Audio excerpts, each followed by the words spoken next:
Hello, hello, hello! Welcome, everybody. Hello, welcome to Minecraft Mondays. Hello! Hello, Ipa. Hello, Surprise Pants. Hello, Side Ray. Hello, Hero Blaze. Hello, Archie. Hello, Mylan. Welcome, welcome.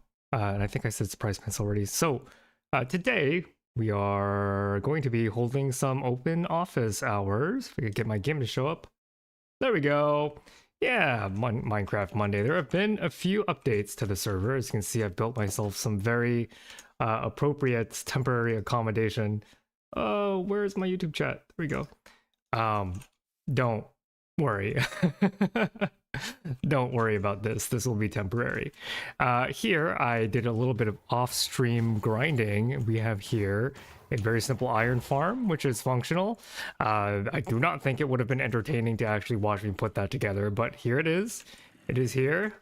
Yeah. Here we go. Wanted to update you on that, so just that we can have a better of a time completing the rest of this project. And if you see in the distance looming, we have the groundwork for the V Theorem campus spire. That is right. I think I will try and have something here in time for V Theorem's anniversary, which is coming up sooner rather than later, so we do have our work cut out for us. Eventually I'll play a game where we load into creative mode to actually figure out what we're doing here, but the idea is that I want to have this spire tower thing here go all the way to the build height and have two separate staircases, one that lines the perimeter of the tower so you can take the long way up, and then a shorter staircase that climbs up the center of the spire and have it be like a huge library with outlooking windows where you can see the entire server, and that would be cool. Hey, Yishu. Finally got to catch one of your streams. Currently, I was so busy with exams. Just got one tomorrow. Good luck. Although I'm not entirely sure how productive you will be hanging out here. I'm also not really doing anything biology related other than having... Oh, gosh. Okay. What are the chances that that's a problem?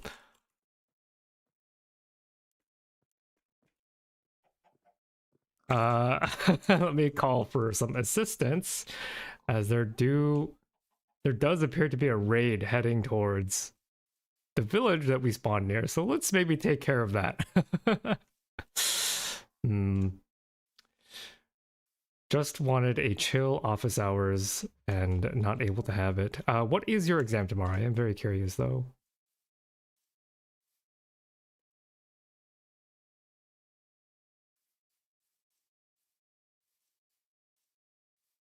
But if we are unbothered by these pillagers, we're probably just going to go try and find some string, get a fishing rod, and then have a fishing time while we idle around the iron farm.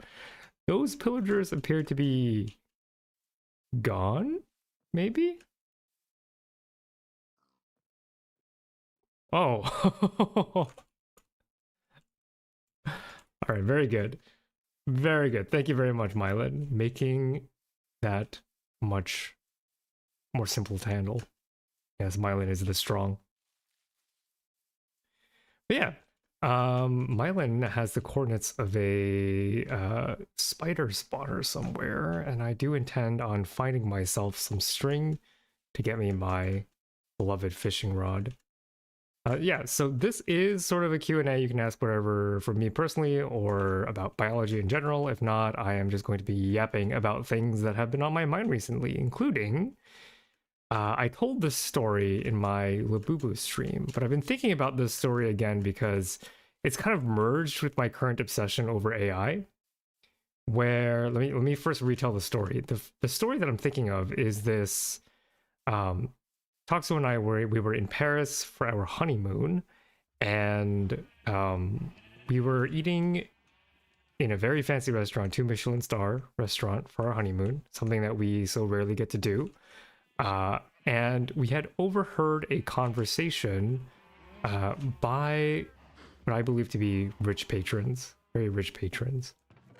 String, any string around? Mylan, my string. I mean, your string, not my string. Where? But yeah. Oh, in the pit. Okay. Doko?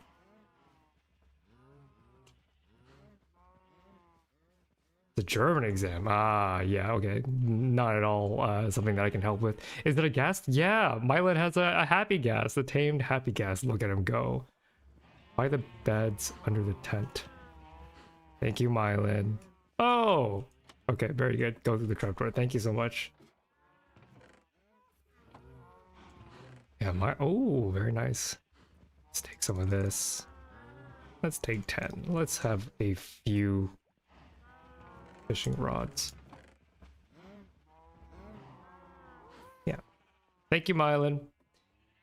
Yeah, so you know, we were in Paris and we were having a very luxurious dinner. Something, again, we don't typically eat out all that often, but of course, if there's one time to be able to experience a 2 Michelin star restaurant, honeymoon is certainly not a bad time to do it. And we had overheard this other couple who was eating nearby with their child, and I mean, the thing is that these places are so intimate. It's not like we were trying to eavesdrop. It's just, it's a very quiet restaurant without any like background music. So if you aren't talking, then you are almost by default listening, right?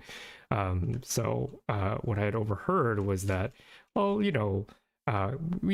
were in Paris, so we figured that we would stop by here for lunch. Like they were treating this 2-star Michelin restaurant exactly how you would treat, a nice brunch place, which I think is a level of comfort and wealth in life that I don't know that I would ever be fully that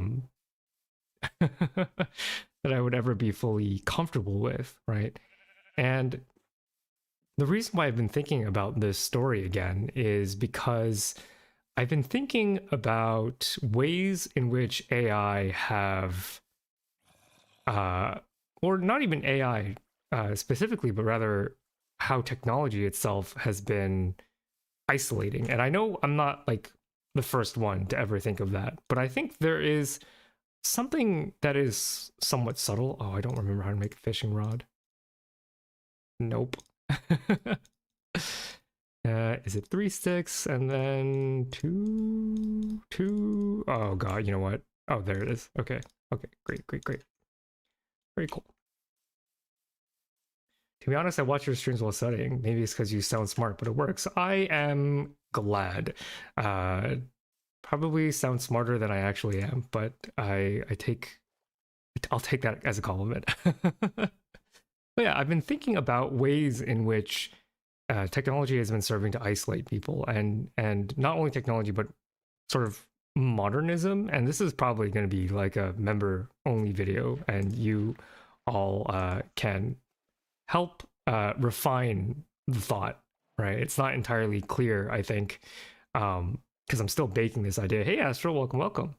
I haven't applied the texture pack yet, Astral. I've been a little lazy. Talking about this story of this family that treats this 2-star Michelin restaurant as if it's nothing. It's a level of comfort and privilege that I don't think I would ever be comfortable existing with. Because I was also thinking about YouTube as a career, and the ceiling for YouTube is like infinite, right? Or it's not infinite, but it is, you are aware of one Mr. Beast, you are aware of PewDiePie. Like the basement is very low for YouTube, but the ceiling is also very high. And I was thinking of this in the sense of like, in my wildest imagination, I joke about making Mr. Beast money all the time, but if I actually made Mr. Beast money, how would that change my life, I think? And one of the things that I was considering was there are a lot of things in life that you can throw money at, and that kind of stuff is no longer a problem. I'll take a quick creeper check. We are not punished for casually fishing here. Oh, hello, zombie friend, future drowned. And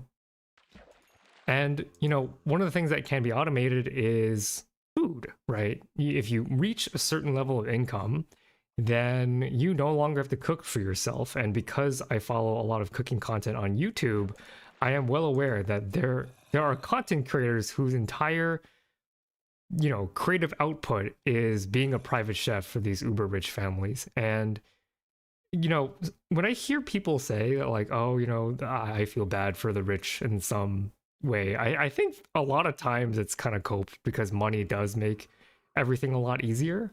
Um, but in this particular case, I did feel very, very sad, and not in a kind of, oh, they have more money than me, so I'm trying to think of ways that I can claw back a sense of happiness despite understanding the gulf between our existences, in a very real way of, if you are treating a Michelin star restaurant as if it were a brunch place, like the kid doesn't know, right? Their child has no idea what it is. They don't understand how special this 2-star Michelin restaurant actually is. This is just lunch to them.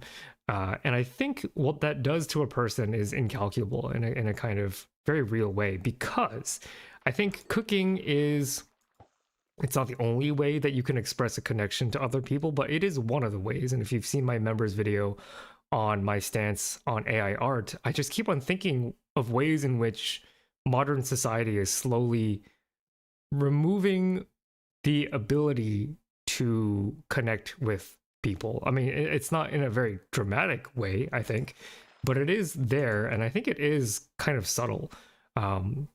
Because if you have the means to, I mean, you don't even have to have the means, right? If you watch some of these like finance shows, you know that people are spending way too much on delivery.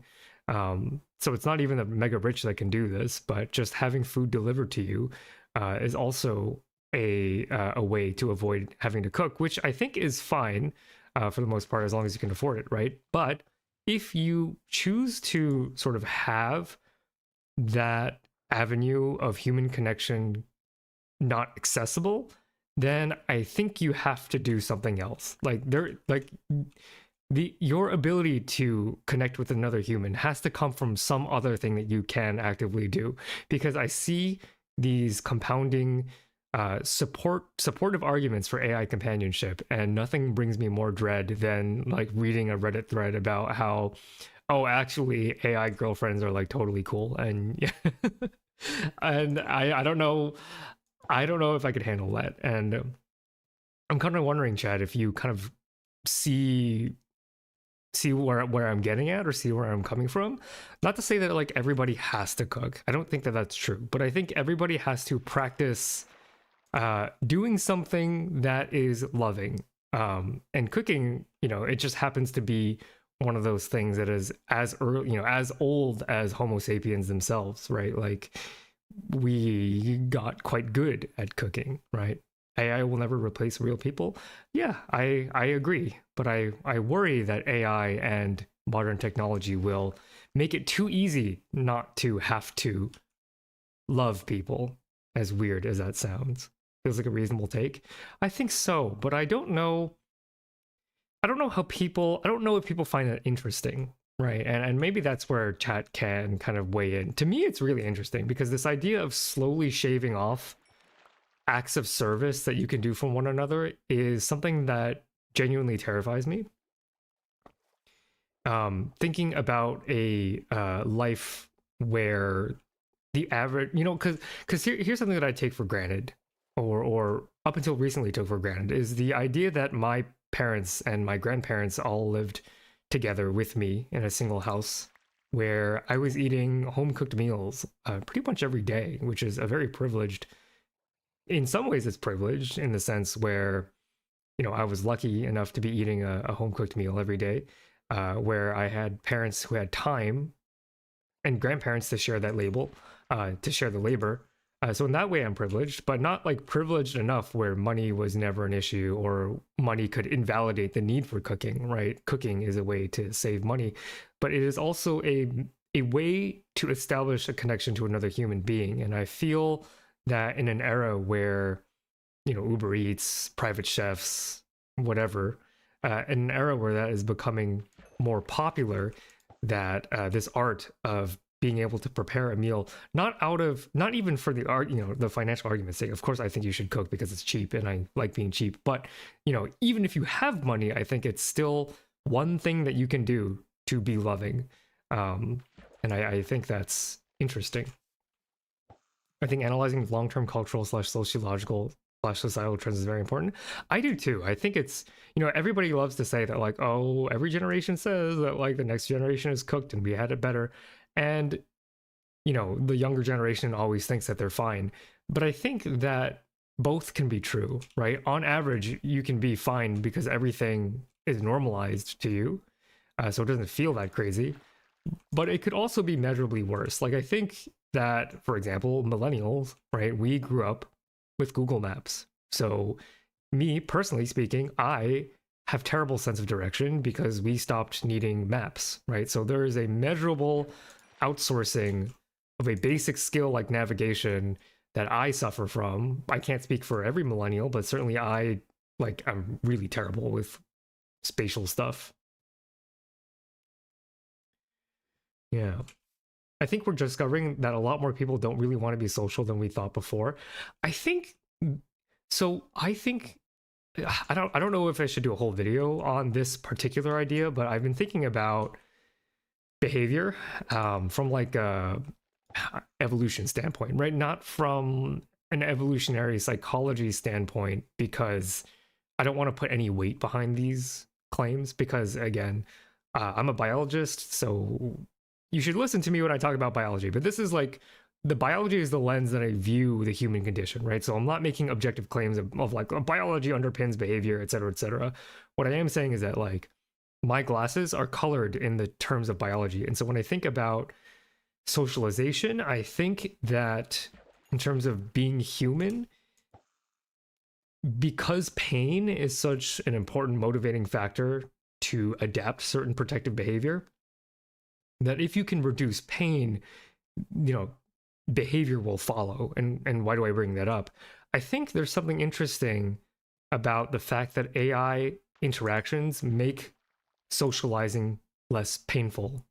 And why is that? Well, you can't ruin a friendship with AI, right? You can't break ChatGPT's heart.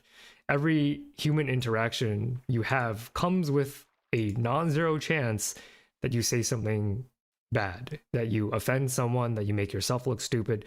There's this risk inherent to talking to another human that you don't have with ChatGPT. Now, a pro AI argument that I have heard online on Reddit is that you can just ask ChatGPT to be more rude, to be more like a human, but the ChatGPT doesn't care. It's not actually hurt, right? Hey, Clockwork, welcome. Talking about my favorite subject, AI and doomering. Would we be lying to ourselves if we didn't see that we're in the middle of a paradigm shift? Yeah, exactly. Like, now the inherent risk of pain is ameliorated by the fact that you have AI companionship. And like, I think there's a reason why people say that the opposite of love isn't hate, the opposite of love is indifference, because I think that in order to love, you have to take certain risks. You have to make yourself vulnerable, because as humans, like, we're very much incentivized to develop these strong social connections. However, they do come with risk because that connection is real. And when you're talking about AI companionship, those same rules don't apply. You don't experience risk. You don't experience the pain that is required to establish a social connection. And I don't think it's straightforward, right? Like, I do see the appeal for people who have sunk in the modern landscape to the point where they believe that AI companionship is the only route that they can take, which, of course, I don't agree with.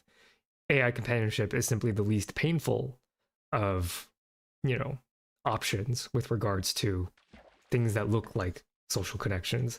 It's time to go to bed, I believe. Let's head back in and check out the loot that we got.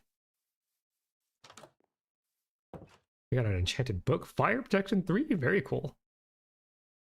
Other than that, not really a productive day of fishing, other than the fact that we actually have some food, which is nice.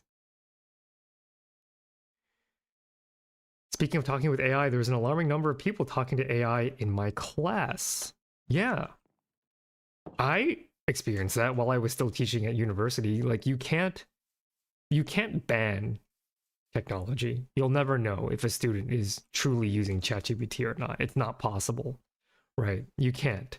And so as educators, while I was still employed, we had meetings about how are we going to adapt to a new model of student learning where any kind of simple basic level of information can be quickly attained.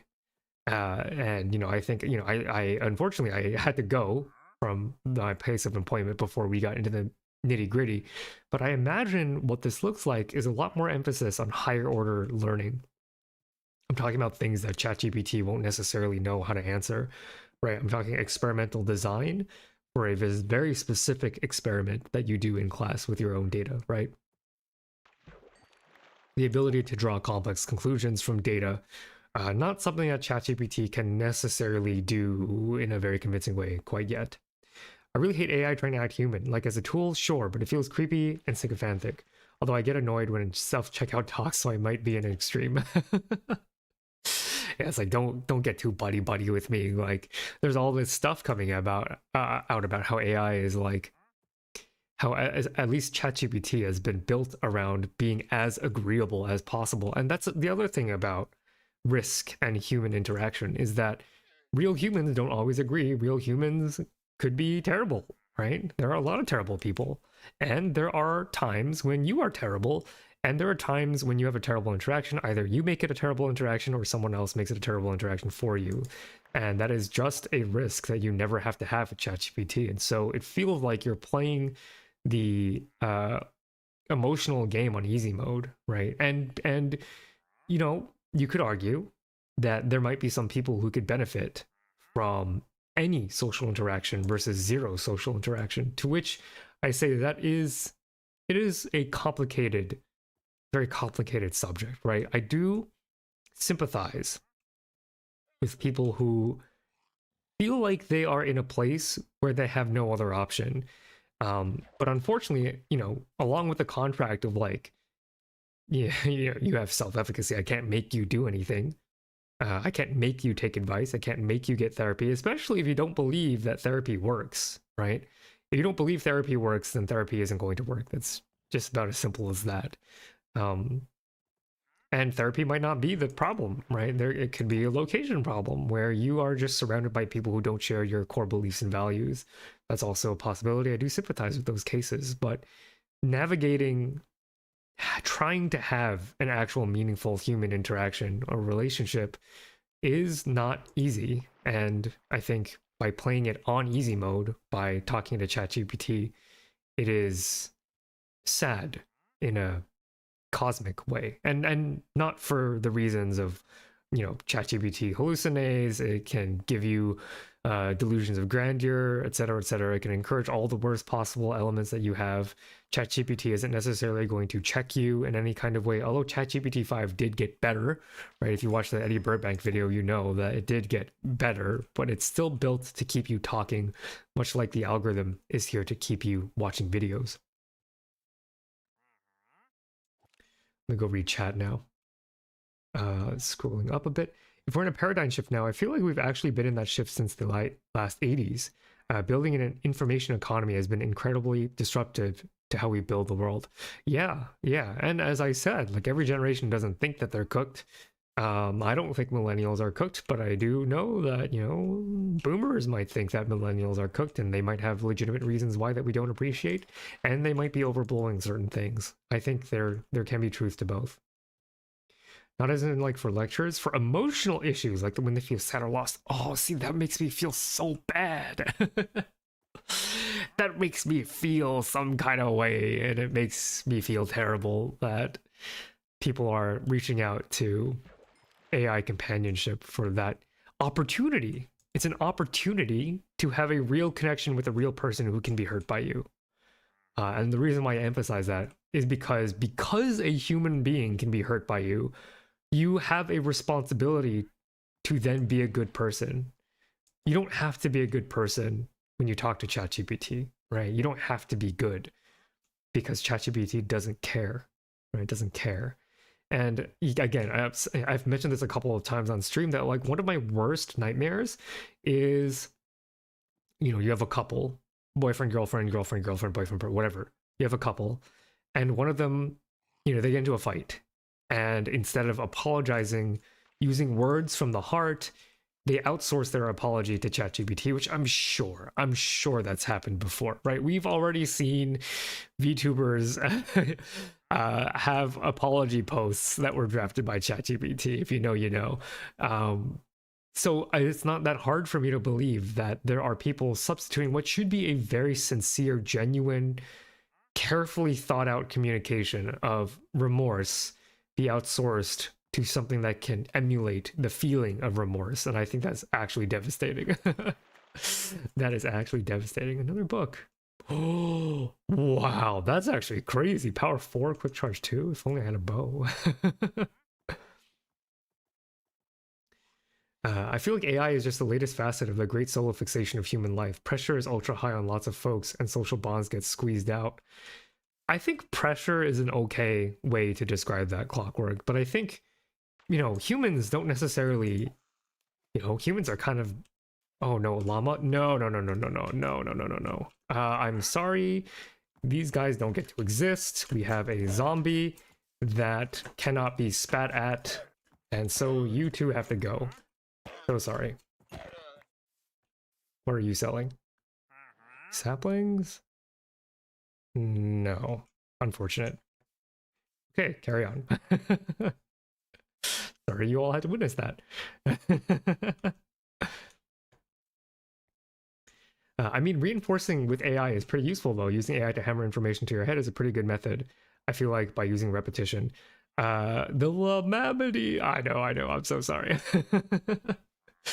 I think that repetition is one of the less effective ways of studying.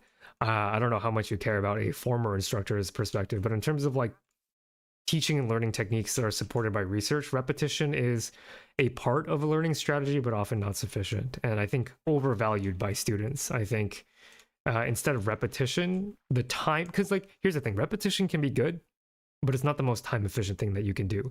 A little bit of repetition to augment or support a study strategy is pretty nice, pretty good. But if you are doing a lot of repetition in your study workflow, that's often not that useful. Instead, that time is probably better spent with evaluation, actually doing practice tests, practice problems, etc., etc. AIs are just yes men. Exactly. AIs are just yes men. And yes men will never check your, because we live in a society. We live in a society, and that society has certain rules.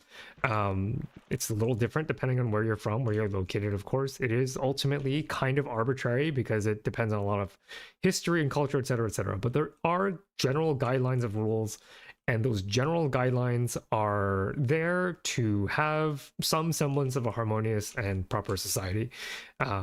There are issues because not every individual is going to be able to slot in with those existing rules, and that sucks. It's unfortunate, but it is that way for everybody. And so there is solace in this idea that if you can find true companionship, true friendship, right, you can both be outcasts who have to face the same music, essentially. I think that is, my belief in that. I've seen so many stories about somebody talking to an AI about some crackpot thing, and the AI just sucks up to them and reinforces their belief in that. Yeah, it was bad up until ChatGPT 5, where the Eddie Burbank video of ChatGPT 4 trying to like reinforcing this idea that he was the smartest baby born in 1996. Real banger of a video. Really love that video. So terrifying. Although he did show and admit that ChatGPT 5 has taken care of a lot of those issues. Got a saddle. I don't know if Mylan was looking for a saddle, but Mylan, I've got a saddle if you are looking for one. Mylan and Z recently having gone on an Uma Musume journey. Go acquire horse. Okay, I will. After I download Astral's texture pack, of course. I feel like one of the issues with the AI is that when we write or speak, we're forced to process and conceptualize and concretize our thoughts. When using AI, we bypass that internalization. Yeah, exactly. Like words are art that come from your soul, right? it is a accumulation of all the experiences that you have that bias your internal mental algorithm in a certain way to choose a certain string of words. And that, it might be frustrating because for some people it's a little easier to find those words, but it is important because those words come from you, right? And that's why I think self-expression is so important. If you've watched that AI video that I made, it's not a surprise, right? And I don't believe in keeping the members only video like totally secret. I just think that the produced version should be members only, but like I'm totally cool with talking about that video too, of like when you use AI in order to make a piece of art. Of course, this is a spectrum, right? I think using an AI filter to remove background noise on something, I think that's probably fine. That's not as egregious as asking ChatGPT to fully make you a painting, right? There's layers to this. But to some degree, the more you outsource to something that aren't your two hands, the further it gets away from a conceptualization of who you are as a person, right? People can say that AI artists are as real artists. I don't think anybody besides AI artists believe that. But the reason why I think that it's not true art is because true art comes from a deep recess in your own mind, right? It is a representation of your soul. And because ChatGPT is trained on all of humanity, it can't be a reflection of your soul, right? It took direction from you. I think you can call yourself an AI producer because you told ChatGPT to make a picture, and then when it generated you a picture, you went, try again, just like a producer would. That you can't call yourself an AI artist. And I've seen this interesting argument of like, oh, and I think this is concern trolling. Like, I don't think this is sincere. Oh, Toxo's in the game. I don't think this is sincere. I think this is concern trolling, but I have seen arguments that AI art is making the ability to make art more accessible. Like, what if you have a certain illness or condition that prevents you from making art the way you want to do art? But that's the thing, though. If you have a certain illness or a condition or a disability, your art, being a reflection of you, will likely reflect that disability in some fashion. Because whether or not you like it, art is a manifestation of who you are. You can't just ignore those parts of you. And by choosing to outsource your artistry to AI, I think you are doing yourself a disservice.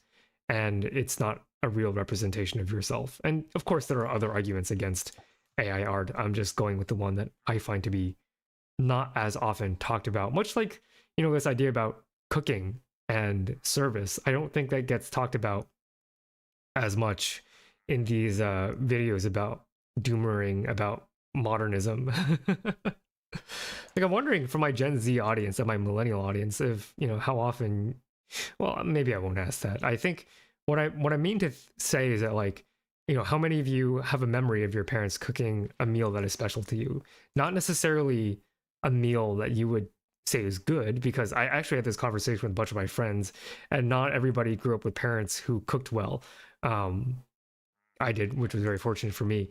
But I'm wondering, Chat, if you can share a little bit about the meals that stick out to you, because I want to explore that kind of space. I plan on making a part of that cooking video sharing a recipe from my mom that I think is so emblematic of the way I grew up, and I would like to share that with members.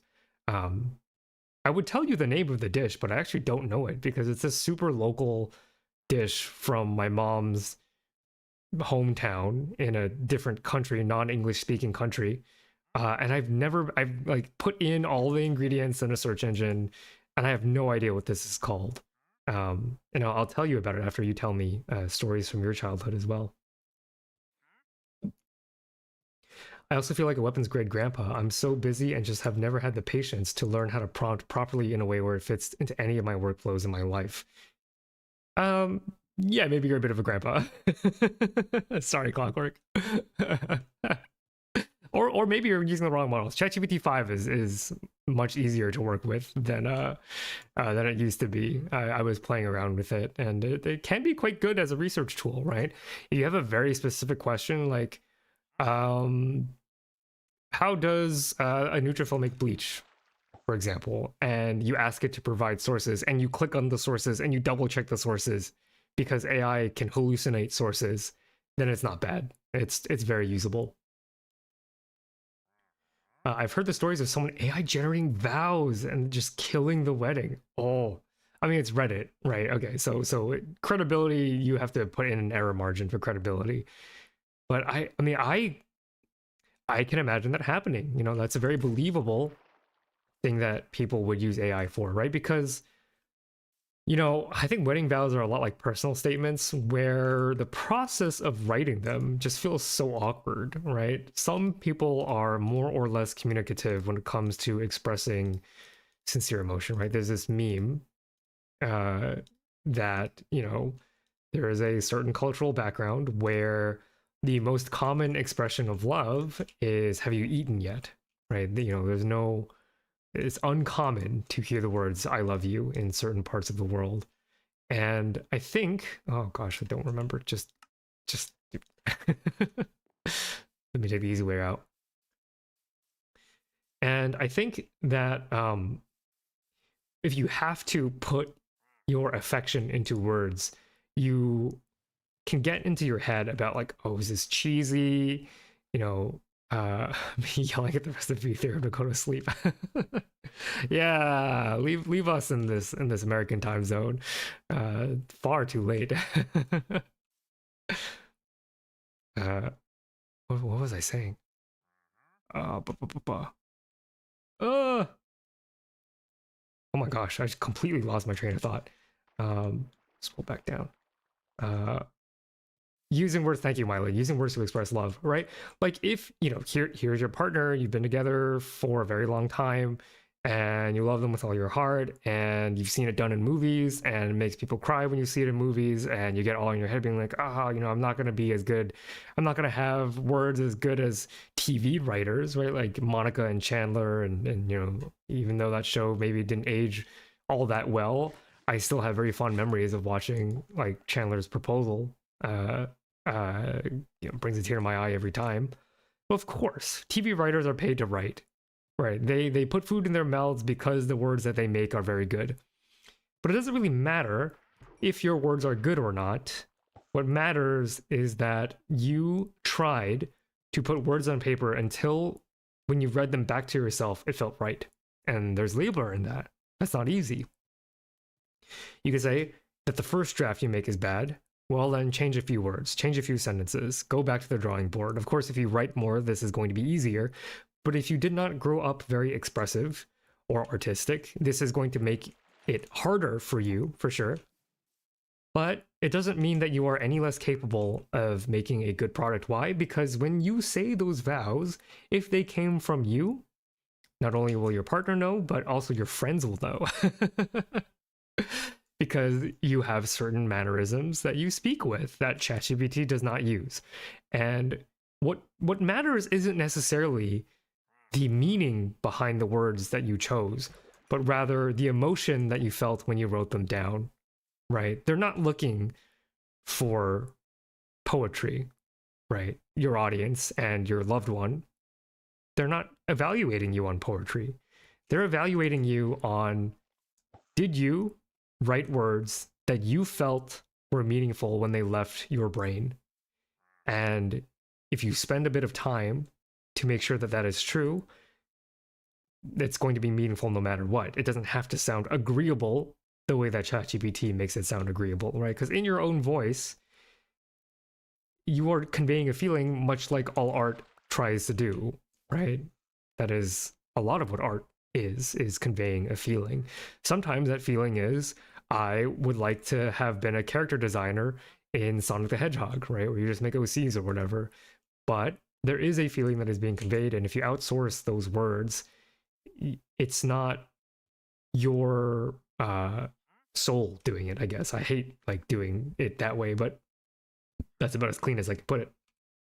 Because here's the thing, like, a very a very here's the thing. I consider myself to be pretty well versed in writing. I think that I enjoy writing a lot more than the average person. I think that when push comes to shove, I can write in multiple different genres. Not necessarily in fiction, but like I think the song that I did for the Blender song was cute. This song that I'm planning for the charity stream, I also think I quite enjoy the lyrics to that. I've always enjoyed poetry. Um, I don't think I'm great at it, but I think I like it enough to have fun making it. And because I have fun making it, it will be better than someone who does not have fun writing, is what I'll say. So of course, my vows are going to sound different than someone who does not have that like love of poetry. But I would also say that doesn't necessarily make my vows better, right? Because the point of vows is that they are authentically from you. It doesn't matter if your words are flowery or not, as long as they sound like you said them. And of course, you're getting married, so of course, the feeling is love, and as long as you use your words to express it, people will know and people will appreciate that. Have not touched Minecraft since 2014. It looks so different now. It is crazy different. Crazy different. I don't really know how I can use other learning methods in high school. We weren't taught any other ways. Yeah, that's a shame because there's a lot of like meta to that, right? And yeah, I'm like way behind in chat because I was yapping, but evaluation has been shown to be the most highest yield, I should say, highest yield for test scores, right? So how do you measure learning? You measure it via test score. Unfortunately, there are better way. That's not the only way you can measure learning, but that is like, the way that has to be done in a lot of cases. I mean, they evaluate you based on how well you can spit back out the lectures you learned. Yeah, but then when you get to college, that doesn't work that well anymore. And then when you get to the working world, that like really doesn't work anymore. Repetition is not. Again, repetition can be part of the strategy, but not the strategy as a whole. Art is accessible already. It is. The people who say that art isn't accessible are like such whiners. Like they want an excuse to not try, which is like what I said earlier about like AI companionship, where because you will never hurt ChatGPT's feelings, social interaction with AI companions is easy. It's hard to make connections with humans because you can seriously upset a real person, right? There's a risk. And like this idea that everything has to be easy is like so, I don't know. It makes me sound like a boomer in some ways because that's what boomers were saying about millennials. Like, you avocado toast privileged millennials don't know anything, don't know the value of hard work. And of course, I don't think that's true. I think a lot of my millennial companions, friends, have all worked extremely hard, right? Just working hard looks different than how it used to look. I also think probably, and I don't have any data on this, but I think mental health probably has improved over the years, awareness of mental illness, et cetera, et cetera. And when you grow up in a society that expects you to work like 12 hours a day, like I would rather work less hard and be happier. Yeah, I appreciate hearing your thoughts on all this. Thank you so much. I appreciate being listened to. That's what I was speaking to a college professor in the history department of all places while I was a graduate school at Fancy University, and he asked me what I wanted to do, and I said, "Well, I would like to be a professor." And he said, "Why?" And I said, "Well, because I like talking. I like yapping." And he said, "No, you don't like talking. You like being listened to." And I was like, "Oh, you're so right." So thank you, chat. The thanks is reflected. I would love to tell you, my grandfather would cook the best naan and braised pork belly, best comfort food in the world. Oh, that sounds so good. And it makes you think about your grandpa, right? This idea that food, it's such a common cliche refrain to be like, food is love, food is love. But I think we can inspect the idea a bit further, right? I think that even though people will generally understand the concept between food is love, I think what gets lost is the two sides of it, right? Like as the child in this memory, you have this memory of this delicious food made by your grandfather. And it's pretty easy to understand that, like, when you have this dish, it reminds you of grandpa. And that can be a warm, I don't know your grandpa, but I assume that those are warm, fuzzy feelings, right? That there is an association because we are associative learners, right? We associate these memories of warmth, of comfort, of safety, of acceptance, and we tangle them in one complex experience that we store as a memory. And food can be a part of that because food is comforting. Food is warm. Food makes you feel full and happy and all those good things. And then on the other side of that equation is somebody who cared enough about you to make that for you. And again, just like how I think that I'm a good writer and I use my words good, but I don't think that my wedding vows are any better than anybody else's wedding vows, because what matters is not necessarily the quality of the piece, but the sincerity of the heart behind it, right? So, like, I'm sure that naan sounds great, but I'm sure other people probably have memories of, like, oh, I remember this dish that my mom used to make of, like, spam and eggs, for example, which I'm not saying is inferior, but I am saying it is a cheaper, similar experience. But that's the point that I'm getting across, right? You can say that your comfort meal is if you're Gordon Ramsay's child, then maybe your comfort meal is a Wellington that Papa Ramsay cooked for you. Or you could say that it's spam, eggs, and rice. And the amount of love that you like your neurons will get, it is irrespective of the dollar amount on the receipt of that meal. What matters is that somebody who loved you made that for you. And all of those nice things get lumped together in one big memory bin. And I think that, cooking is such a cheat code because, when you eat food, you get a little dopamine, right? It is rewarding to eat food because you need food to eat. So it makes sense that you evolve a reward circuit to keep you eating, because if you didn't eat, you would die, right? So I just think that cooking is a cheat code to be able to show that kind of love. And since my parents grew up like peasants, like actual literal peasants from a different country, they were very good at cooking. So good that, like, I consider myself to be pretty good, right? But by the time I was born, they've had decades of cooking experience, right? I didn't start cooking until I was in high school, and even then it was mostly to impress my then girlfriend. And let me tell you, it wasn't impressive when you do it for those reasons. And you only cook in those times where you are able to give them a meal. You don't end up doing that well because there's not a lot of room to practice. But now I cook every day, and every meal is like, it's easier when you've been cooking for a long time. Every meal is easier to make, put it that way. And since my parents grew up as peasants, I say peasants as a technical term, not necessarily in poverty, because the average income for this country was very low at the time, but as peasants, as in living on farmland and having the main income be of, like, agriculture, right? That's what I mean. Farmers, I guess you could say. I think it's because the actual word to use for them translates to peasants, whereas in English, peasants has like a negative connotation. I don't mean that. I really mean to say, like, farmers. But yeah, I hope that makes sense. Like, it's not the quality of the food, it's the fact that somebody you love made that for you, and it reminds you of being connected to that person. And I think if you are this rich couple in Paris and your idea of brunch is a 2-star Michelin restaurant on the second floor of the Eiffel Tower, I don't believe you cook at home. I don't believe you cook at home. I believe you either have a private chef or you go out every night. And then you think, if my assumption is true, I mean, maybe they cook, but I doubt it, dude. You go out to a 2-star Michelin restaurant casually because you happen to be in Paris and you bring your kid, dude, I don't think you cook at home.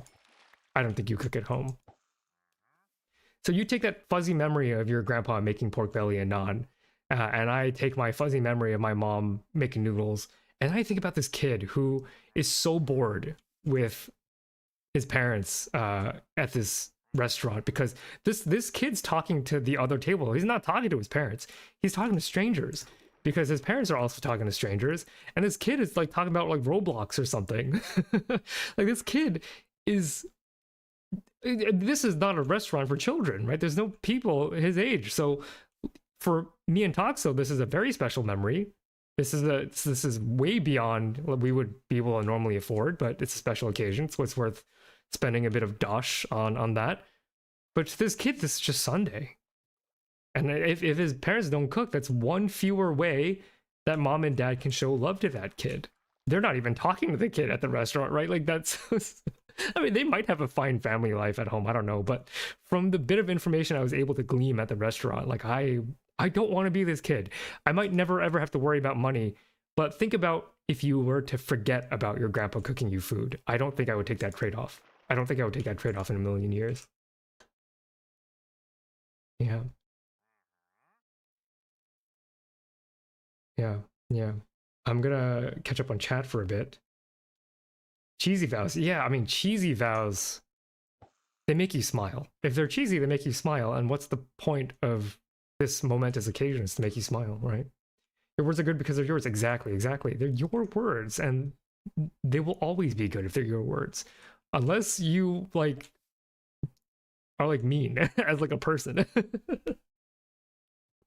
I don't want to overgeneralize. Some people, when they use their own words, can be very mean. In which case, you should worry more. Right? I don't. Oh my god! Look at that bow. Power 3 flame and mending. Gotta fix that up later. That's good one. That's a good bit of gotcha right there. There seems to be confusion about the product being valued as opposed to the process being valued. Yeah, exactly. Really don't have any formative food memories. Ended up being entirely self-taught. Still very interested in what makes that 5 dish emblematic though. Ooh, there's Toxo. Yeah, Toxo, I don't have the brain to fight, so I will be hanging out in my shed. If you want to continue fighting into the darkness, that's totally fine by me. I'll just hang out here while I catch up on chat. And then we can stare at this horrible corner of this temporary accommodation. Let me catch up on cat. What's the Discord community? Hopefully this command still works. If not, then I'll probably have it as a comment here. Yeah. And that's why so many of us get executed by college, since college uni creep is so much harder. Yeah, exactly. Okay. I'll own it. I'm a coward. I'll own it. I am a coward. But I won't sleep if you are not sleeping. I'll just stay in my little hut and chat for a bit. Because I'm behind. Insert Ratatouille scene moment, the power of food. Exactly. Not even fighting back on that. Hey, I'm an evidence-based guy, okay? And the evidence shows that I am a coward, and I don't have any evidence to the contrary. Yeah. So I can tell you a little bit about this dish my mom would make, and her sisters too. So this is a dish that my aunties make too. It just reminds me a lot of my family, and I will be attempting to make it for that video, for my members only video. So I'll tell you about it. This is a free version. But my mom would soak a bunch of dried ingredients. There would be dried, and you could probably trace my ethnicity from this, but I don't care. She would toss into a bowl dried shiitake, dried chrysanthemum stems, dried wood ear fungus, dried prawns, smoked pork belly, otherwise known as bacon. What was the other ingredient? Smoked chicken as well. Yeah, all these preserved pantry goods, and soak them in boiling water. And then what that would do is it would create this ultra umami, like the most umami broth I think that ever exists. Like it is on the tier of ramen. Uh-oh. Doctor, you're breaking my home. No. How long can I keep that up for? No, what are you doing?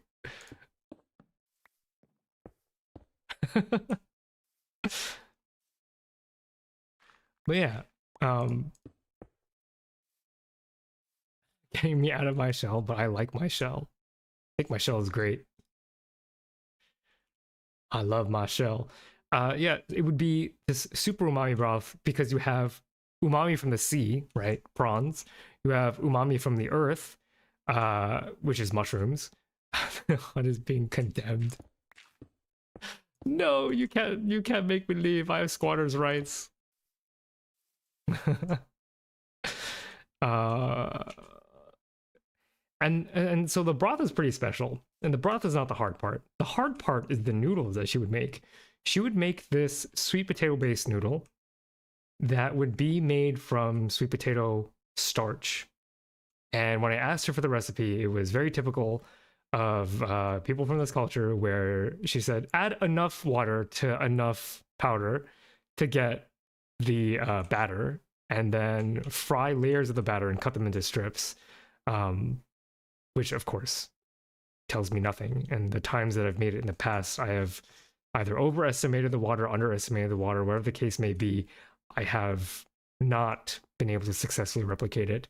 But I think that's kind of special in the way where it's never the same unless mom makes it, right? I think that's because she's gatekeeping it behind these abstract measurements.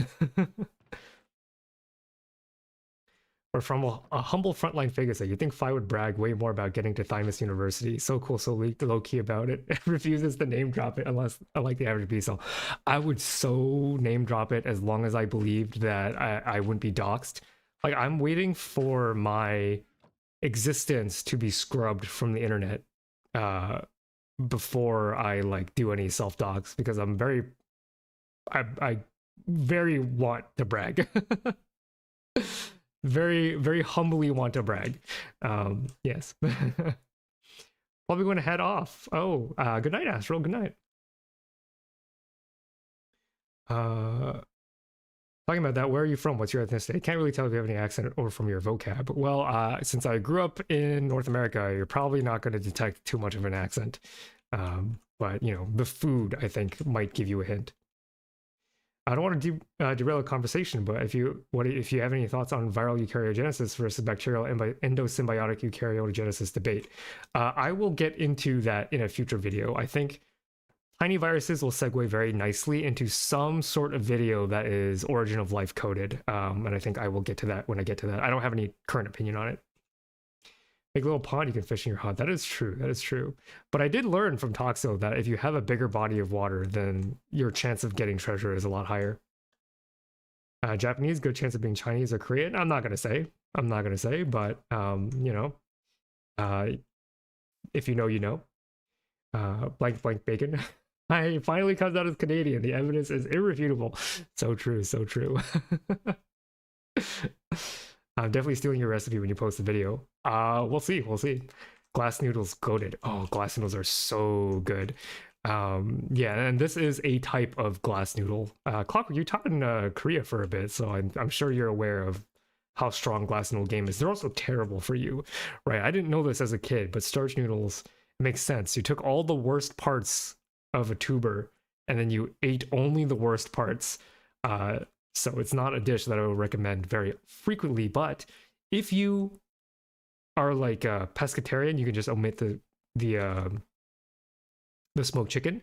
If you are a pescatarian, this is, I think, your best approximation of ramen broth, right? Because if you're pescatarian, fish broth doesn't really do it, right? It's fishy, but prawn, I think, is just seafood umami purified. Glass noodles goated, yeah.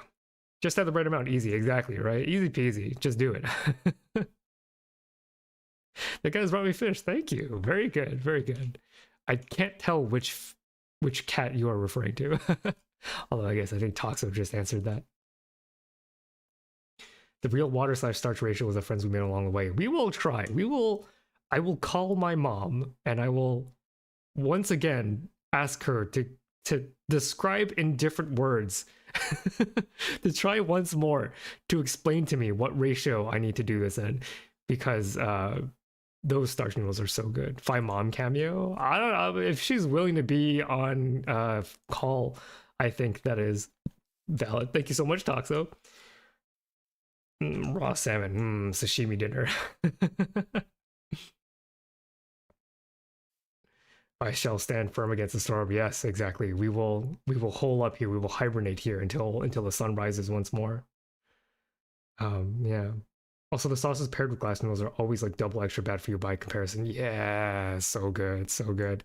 It's daytime, I promise. I have a rooftop, so I can see the stars from my makeshift accommodation. I'll give you a diamond if you come out. No, thank you. I have sustainable iron instead. I am quite happy in my comfort zone, and I will not leave. 2 diamonds. Enough for a diamond hoe. Enough for a diamond hoe. All right, fine, I'll leave. What's going on? What's happening out here? Where are my diamonds? Oh, and access to the enchanting setup. Oh, skeleton. Very nice. Very nice. Guess Iron Farm under construction is no longer needed here. As Iron Farm is good and working. How much iron have we accumulated thus far? I am curious to know. Because the entire idea was I just wanted to idle here and yap. Oh, look at that. I think Toxo helped organize this, or Milo maybe. Raining. Do not be tempted by Mylan Archdemon. The sun is coming up. We're good, we're good, we're good. Why didn't the texture pack make the skeletons Mylan? I haven't downloaded. Oh, the Archdemon. Oh, my inventory is full. Let me throw some junk onto the floor. Thank you. I'm so brave for coming out at the break of dawn. Thank you, Mylan. Yeah. So, chat, do you think that would be an interesting members only video? I think the idea is pretty interesting. This idea of connection and cooking and everything. Because I've always been interested in this idea of what, and this is actually a video that I never got to make because I didn't think that I'd cooked the idea long enough. This idea of cooking as connection, not just cooking as culture, because I think that's typically the argument that gets a little more play, is that like, oh, when someone cooks for you, they're sharing your culture, they're sharing, you know, something to that level. But I think there's something that I'm trying to isolate that doesn't get talked about as often, which is cooking as a fundamental surface area by which you can feel connected to another human being. Yeah, that is irrespective of the actual quality, because let me tell you, like, it's not only that recipe, it's a bunch of other foods that my mom would make too that were very memorable, and my dad too. But even though there were things that I maybe enjoyed more eating than some of their cooking, right? Like a Tyson bag of like frozen chicken nuggets. I don't actually have any nostalgia for those, right? Because I put it into the oven myself. No one did it for me. It was just food that I ate because I was hungry. But it's different when someone puts a meal in front of you, I think. Question, any suggestions for OBS settings that remove noise without cutting off a softer voice? Oh, is my voice getting cut off? I can just move the mic a little closer. Maybe I'm a little far. Broadcasting from the closet. Yeah, I know Clockwork does that, but I don't have the closet to do that, and I like my computer is not going to fit in a closet if I'm going to be streaming, right? Maybe doing a voiceover probably, but yeah. Is this any better, chat? I've moved the microphone a bit closer to my mouth, to my membranes. I mean, no, your voice is perfect. That's why I was asking. Oh, okay, I see. In that case, if you just Google OBS microphone tutorial, just follow that tutorial. I think it's an Irish guy who made the tutorial. Let me put these diamonds away. I think it's an Irish guy who made the tutorial. And yeah, you just get everything. The setup is so clean. It'll take a little bit of adjusting, and you might not, if you haven't worked with your own voice, you might not exactly know right away what filters to use, but play around with it, listen to your voice a lot, and then you should be able to do it just there. But yeah, Yeah, I saw on an episode of oh, what's that show? It's whatever show that Josh from Good Mythical Morning does, where he invited Brendan from Dropout, and he talked about like cooking as a service, in a way that I found very relatable. Uh, Luck of the Sea. That's awesome. Eventually, I will repair that, continue farming, but I don't want to think about it. I love Josh. That's interesting. I think Josh is a very polarizing personality. But yeah, he was mentioning how I'm pretty neutral on him. He was mentioning how he would feel very sad if he did not have the opportunity to cook. That he has some of his self worth tied up in the ability to make a healthy, nutritious meal for others. And I relate to that in a kind of way where I think because I view it as straightforward, I shouldn't say easy because I know people don't like cooking, and you know there's nothing wrong with that, it's preference, right? But because I am the combination of traits where cooking is not bad for me, I have also kind of thought about that recently too. Because as I said, as I was saying at the beginning of the stream, like if I ever made Mr. Beast money, if I ever made Mr. Beast money, oh, bye Yushu, good luck on your exam. If I ever made Mr. Beast money, I think I would probably still cook. Not because I enjoy the process of cooking, because I actually find the actual, I gotta do dishes and, you know, all that. I gotta cut vegetables for a salad. I don't actually find that to be, a name tag. Forgot how much good loot you can get just fishing. What was I saying? Oh god, I got distracted by loot. Because I find cooking to not be terrible, I don't particularly enjoy the physical process. I kind of view it as like lab work, where it's just menial at times. But I like assembling a thing, and a thing where I can iterate on. Right, you know, you taste the dish, and you adjust it for seasoning. You imagine what the dish could be, and you try to make that dish happen. I find that process to be quite fun and interesting. And I also find the feedback that I get on making that kind of food to be important as a means of closeness. Because again, like, okay, yeah, imagine I make Mr. Beast money. I never have to cook again. I never have to do anything again. But then what do I do? You know, like in Mr. Beast's case, it's go make more money, right? Because Mr. Beast, these tech CEOs, these people are addicted to making money, right? The number go up, the final form of capitalism. I get that they might not want to cook because why would they? The thing that they want to do is make number go up, and you know, that's cool. But cooking is one interaction that I can have with friends, and that I can have with my wife.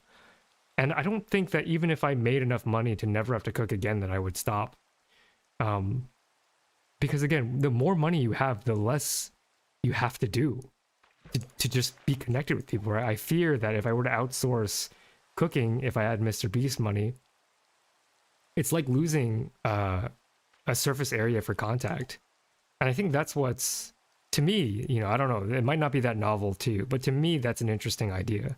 To me, the idea of, I believe that even if I had the means, I would choose to cook because I refuse to give up this one little way that I can be a human.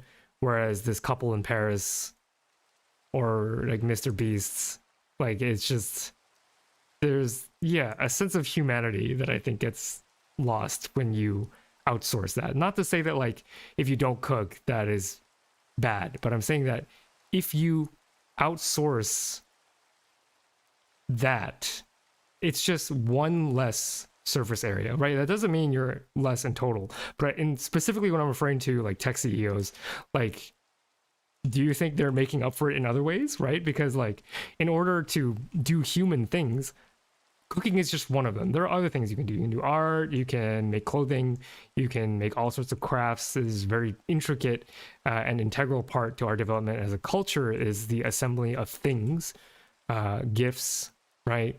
Experiences, support.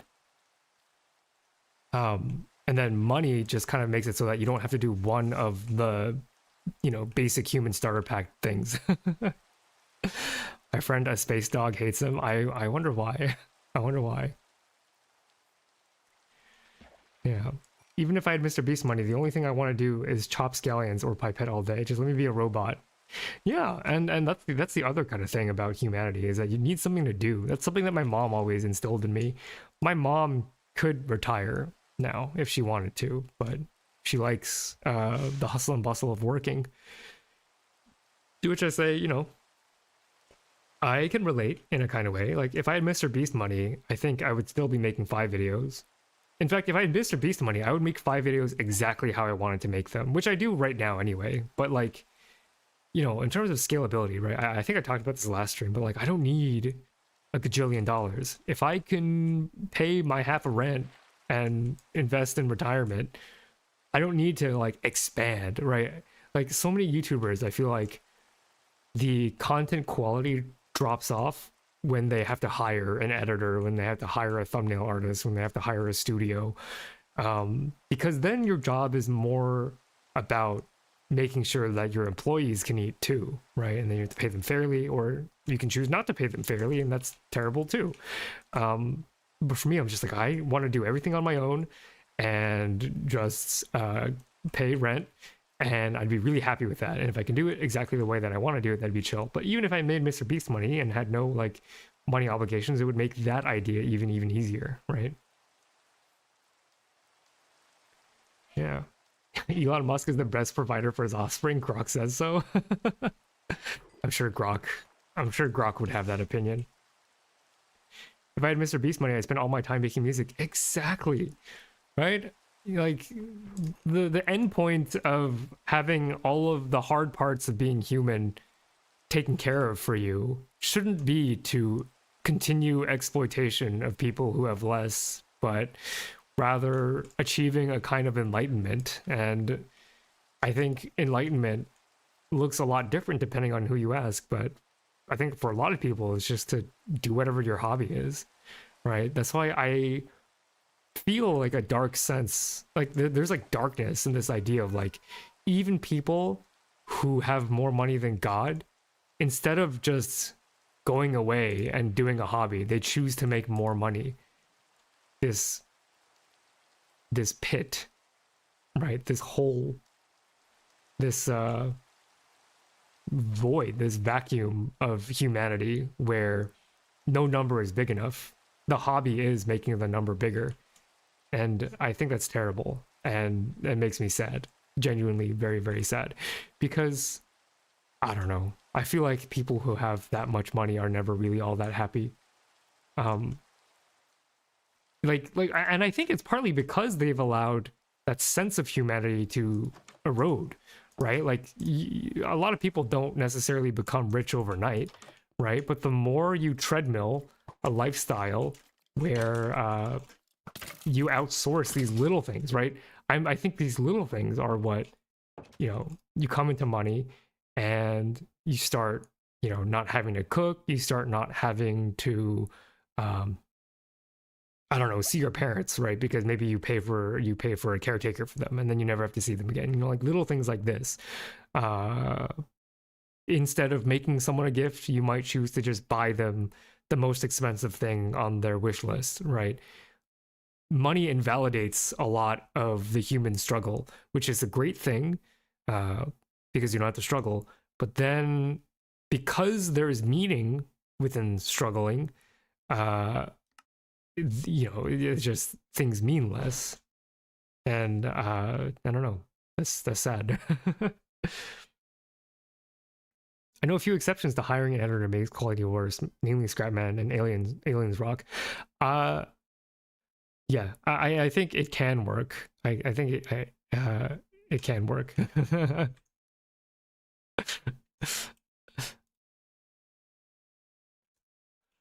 Fine. Yeah.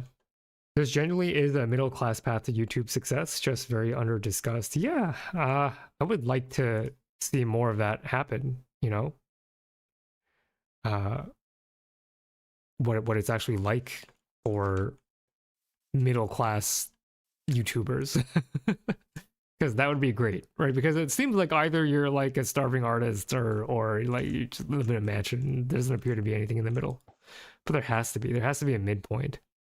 And I think in the journey to success, you know, monetary success specifically, keeping in mind these like little human struggles that keep you attached to the rest of humanity, I think is important because again, like I've been thinking about this too.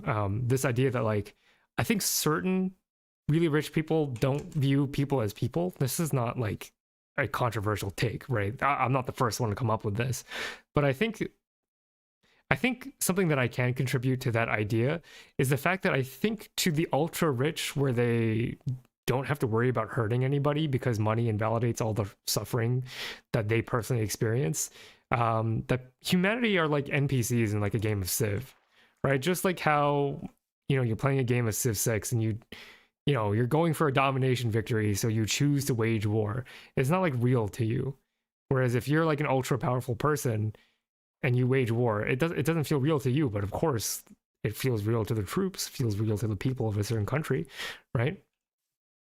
And I think there's something interesting about the connection between having too much money. Um, I mean, it's not new because you know, absolute power corrupts absolutely is like one of the most oldest sentiments to ever exist. But I think the visual of like people are just game NPCs. I think there's something a little extra spicy about that idea that I think can be explored. I would say can be explored. Should probably make a furnace and start cooking some fish. Where's my crafting table?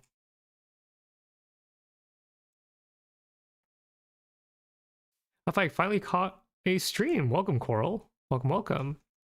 Not doing anything but yapping about AI, which is like something that I feel like I do all the time now. I feel like that has become a lot of my thoughts recently. But I think, I don't know, as long as chat thinks it's somewhat interesting, I'll continue to yap about it on stream because I think there's something endless. There's an endless tragic poetry about what's happening with distancing of people from their communities, right? Um, and as a biologist, right, if I were to shoehorn in some biology, because none of this has really been about biology, but it's kind of as if like you have tissue dysregulation, right? You know, we were all one way before where we would collaborate to form an organ. And now this organ is slowly starting to break apart, slowly starting to malfunction. And I think that it's important to remain rooted in a level of connection, no matter how painful, I think.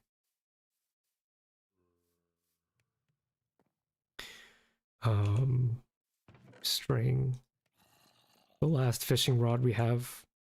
We'll probably fish out this fishing rod and then call it a stream, I think. And next time we will be joining Cideray for Jingle Jam, where I don't know if it's a secret as to what Cideray is doing on stream. I'm not going to reveal it, but it will be Cideray's official server debut, you could call it, which I'm going to be joining her for. I'm very excited about that. If you're the type of person who have accumulated too much money, I think empathy level might be low to begin with. Yeah, it might be a self-selecting behavior, right? Like the type of individual to be able to make money go up that big probably has other traits that make them really good at making number bigger, which might include a lack of empathy. Yeah. Is it showing up in your field in a particularly substantial way? I mean, AI in biology has been great. AI in teaching has been kind of a nightmare, but AI in biology has been great. Just won the Nobel Prize 2 years ago, right? AlphaFold. Right. I think AI in biology is like incredible.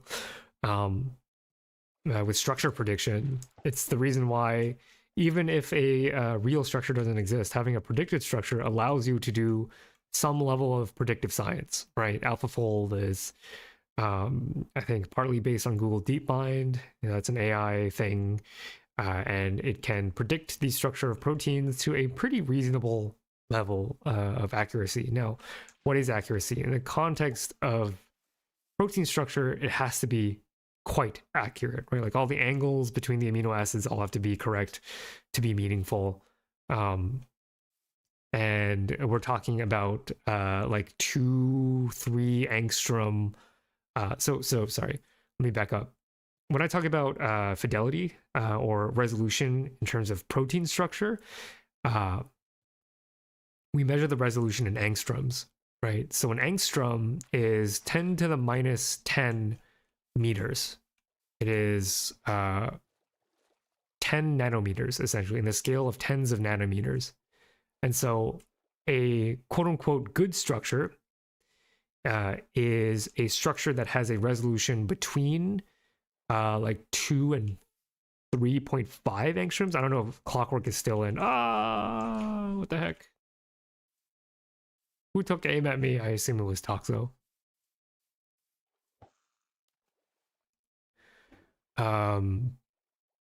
Yeah, a quote unquote good structure would consist of an angstrom resolution between 2 and 3.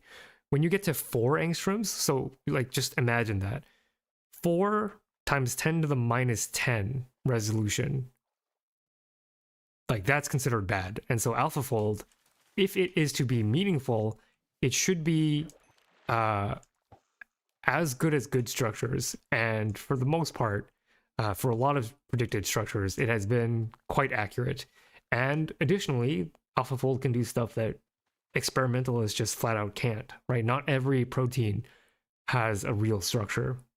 Not every protein is crystallizable, right? So the way that you actually image a protein is that you have to get the protein into a crystal. And once it is in a repeating crystalline pattern, you can fire X-rays. Those X-rays will diffract. I failed this test in graduate school, so I'm not the best person to explain this. I literally fell asleep as someone said, "Extra Clockwork, go to bed." Go to bed, man. Go to bed. But yeah, so even though AlphaFold has to have a very high level of fidelity to even be useful, it can do things that regular methods of crystallography can't, because some proteins are not amenable to crystallization. Some of them are very floppy, very molten, not wanting to be in a regular shape, right? So if you imagine a protein, it's a chain of amino acids, but those chains generally have secondary structure, meaning that there is some local order. And in order to have a crystal, every protein must be almost exactly the same as each other, the same shape, right? So proteins are floppy a bit. But if you want a nice crystal, you have to deal with the protein floppiness. This is why the work of Rosalind Franklin is so important, because she crystallized DNA, and DNA, being this wacko huge molecule, very difficult to crystallize. Rosalind Franklin did it, and because she managed to wrestle DNA into a crystal, we now know what DNA looks like, which was very, very important. But for a protein, the concept is very similar, where proteins are very floppy. A talented X-ray crystallographer will be able to wrestle that protein into a regular crystal lattice, and then you can take a picture. Some proteins will never be able to do that. There are other methods by which you can image them, like NMR. For people who have taken college level chemistry, you'll know what an NMR is. I'm super not ready to explain that one. But yeah, some proteins are just harder to image than others. A question for both Fi and Clockwork: will you ever accept sponsorships, and what's your reasoning for why or why not? We both have accepted sponsorships in the past. I've gotten a bunch of sponsorships that I've not taken for various reasons, some of which have been because I believe they were scams.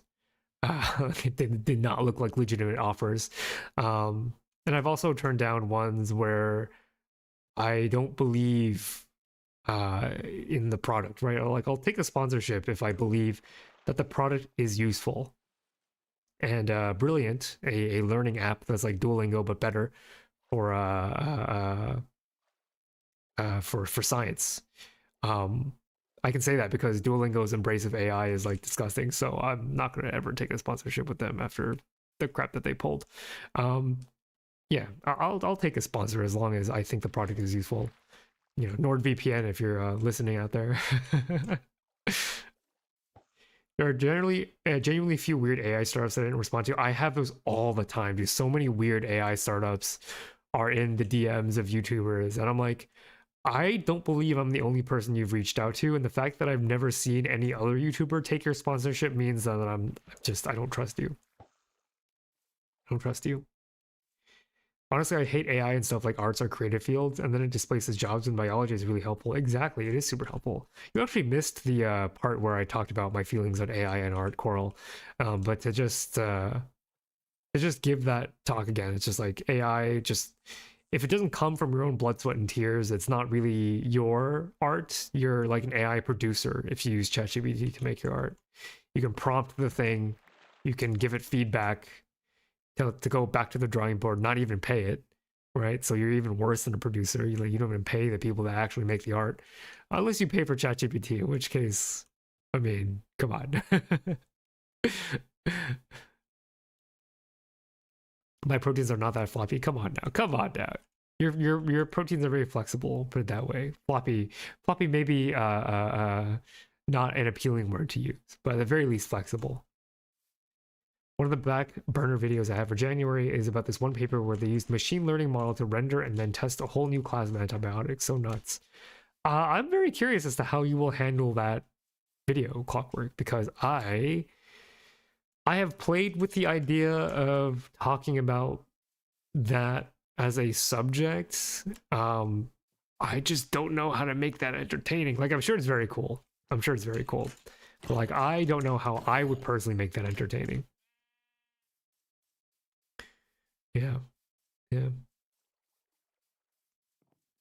Yeah. So what I'm gathering is that people would probably not mind hearing about these thoughts I have with regards to food and like labor.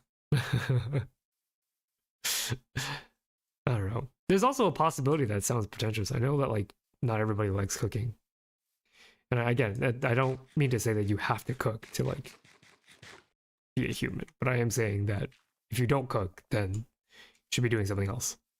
We all should be doing something to show love to the people that we love. Is pretty much that whole rant, I guess. I don't know. I can't help it. I think about that family in Paris all the time. It's like it's a bug that just never leaves my brain. How isolating of an experience it must be to grow up that rich. The better get a better prompt for image generation is to ask another AI. Oh my god. What is it? The Ouroboros, right? It's a very Ouroboros snake eating its own tail experience.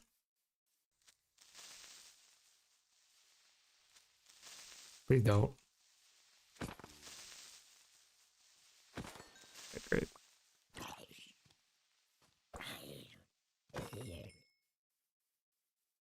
For those of you who haven't seen it, that is the blueprint, that is the foundation of our future project here, the V-Theorem Learning Spire. Everyone should know how to cook. Eating out gets way too expensive. I agree. Like on a purely monetary scale, like in the well, I think it depends on actually where you live. It's very cheap to eat out in Asia. Dude, in the US though, like it's so bad here. I don't know how US tourism even exists when Asian tourism is a thing. like America has a lot of interesting things and is definitely not a bad tourist destination. But if you like food, oh man, the amount of money you have to spend here, unless you come from a country where your currency is stronger than the dollar, like, oh buddy, it is rough out here. But that's the whole thing, isn't it? Right? Like as long as your currency is strong, vacations are more fun, but living is suffering. That's why I'm like, oh man, like And then when you go vacation in other countries, people who live in those countries complain that tourists drive the cost up for everything. So really, nobody wins but the capitalists. Everyone, it's rough out there. The other thing is, I don't really particularly find restaurants to be all that comfortable to be in, right? It's you have to be mindful of other customers. You have the mentality that you're going to be paying too much money at the end of this experience, so that doesn't even feel good necessarily. Yeah. I wouldn't go so far as to say I don't enjoy restaurants. I would. Thanks for that fish. Okay, you're welcome, Toxo. It's more like I can't help but know that I'm about to pay too much whenever I'm eating at a restaurant. Like that's why I don't consider myself a foodie, because I think foodies like have made peace with paying for too much. And what is too much, right? You pay for the labor, you pay for the experience, you pay the restaurant owners, etc., etc. I get that, right? If you value that at a restaurant, that's totally chill. But like one of the things that I can't help but be very cognizant of is like, I don't know, it puts you in a different mindset. That's the other thing about home cooking, is that I don't have to think about I spent too much money on it and therefore the food tastes better. I truly believe that to be the case. Whereas at a restaurant, I can't just exist at a restaurant. I have to judge a restaurant, and I don't particularly enjoy that feeling. I think is the best way that I can verbalize that, because yeah, are you gonna complain about a meal your mom makes you? No, you're not gonna complain unless your mom really is like really terrible, right? If your parent can make, or if any of your loved ones can make a halfway decent meal, you're not complaining about that. You're just not. And nor should you. I think you're probably pretty happy as long as it like tastes all right. You know, a meal that you didn't have to prepare and you don't have to pay for, that's like pretty amazing. A meal that you pay for, you just can't be in the same headspace, because you are exchanging currency for a good, and then therefore it can be bad, or it can be, you know, like there's potential for it to be very disappointing. That is speaking as the person who is just eating the thing, right? As the cook, you know, there's additional risk of like, I put all this labor and it sucks, but I mean, that's making art, right?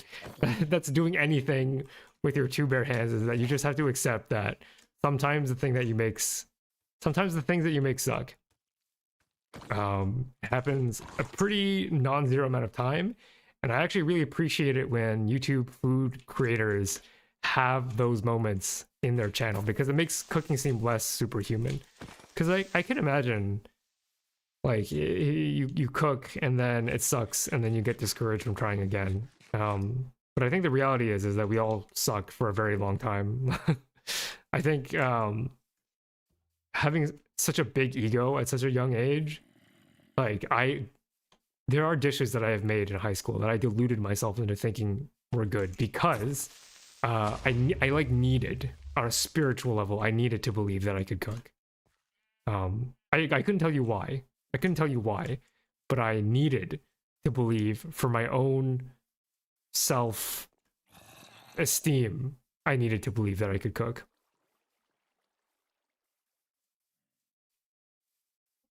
Too much garbage in my inventory. Oh, that's a creeper. Hello, friend.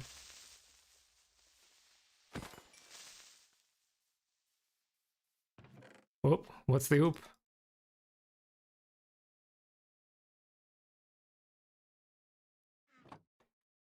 If how goes Minecraft? It goes well, Resta. Welcome, welcome. Resta being former collaborator of mine. Everyone say hi to Resta.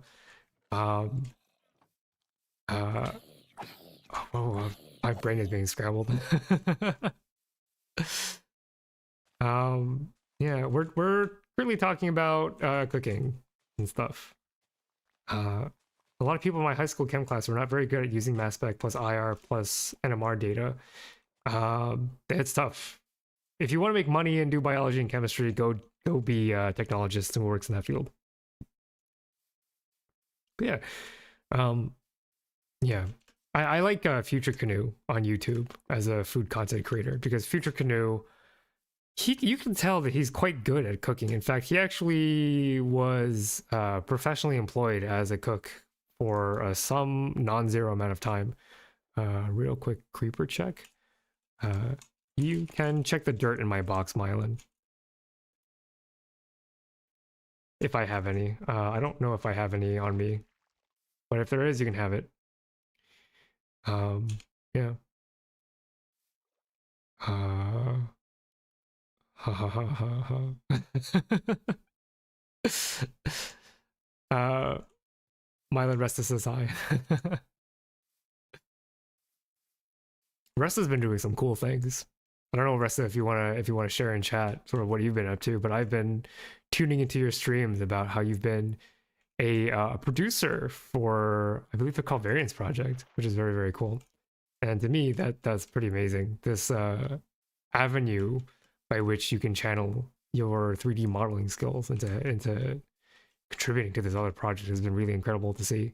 Because I remember back in the days when Resta, you were just making the Blender donut, which by the way, much better job than my Blender donut. My Blender donut, terrible. Terrible, and I gave up, which is very indicative of how I operate with regards to finicky things, right? Because I am a person who cannot stand with fiddling with stuff, which is why, like, this iron farm that I made it off stream because I don't think it would be any fun for you all to watch me get mad at a video game made for children. I know that like rage can be entertaining, but I think from me, I don't think that would be comfortable. I don't think I would be able to make my rage entertaining. It would just be kind of upsetting. And that's the way I treat Blender sometimes. I tried to render the HIV virus today in Blender, and it just wouldn't render. It would crash Blender every single time.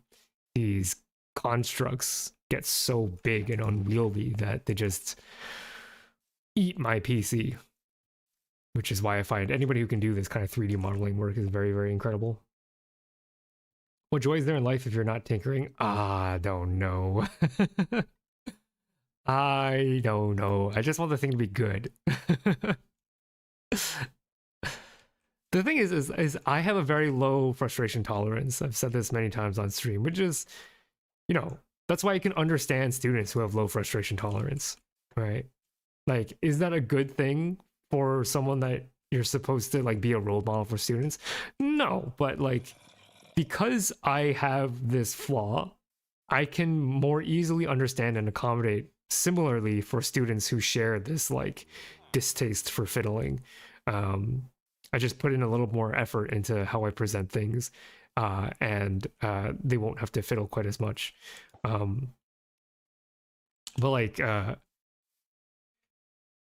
I think what upsets me about certain type of fiddling is if you have to fiddle with something before it's done, it really annoys me.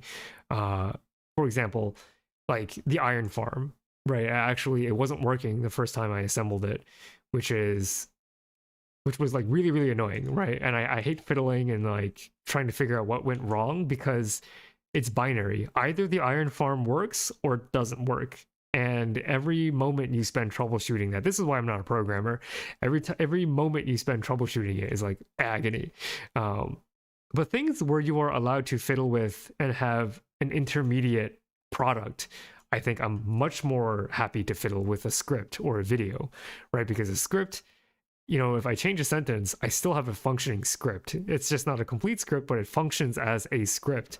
Whereas like a Minecraft farm, I'll probably build all of those off stream because I'm like, damn, it's not working. And it's very, very frustrating. The video too, right? Like I mentioned before, like my video process, I just kind of like watching the video. Like if I'm like the opening to that giant virus video, I'm so proud. I must have watched it like 24 times over the course of making it, just admiring the work. And did I knock it all out in one go? No, I had to fiddle with the opening, but every time you fiddle with it, you can watch it back and you still have an opening. Whereas with code, if it's broken, you just have to fiddle around with it until it works. It's binary. Either it works or it doesn't. And sometimes you make it worse, right? That kind of stuff drives me crazy. Blender and Unity, such diabolical software. Yeah, that's like I'm very impressed at your dedication, and like the variance project seems really cool. The capsid of the whole HIV Viron. Just the capsid. I don't think the Viron as a whole has a PDB entry, although I could be wrong, right? Because I don't know that PDB has like a lipid database. Does it? That'd be kind of cool. But the Viron was so big. It's like bigger than the adenovirus that I rendered. Molecular node shouldn't nuke your computer trying to render that. But for some reason it did. I like turned all of my viewport settings down. I turned all the light sources off. I don't know why it refused to render the HIV capsid. Adenovirus, it was fine.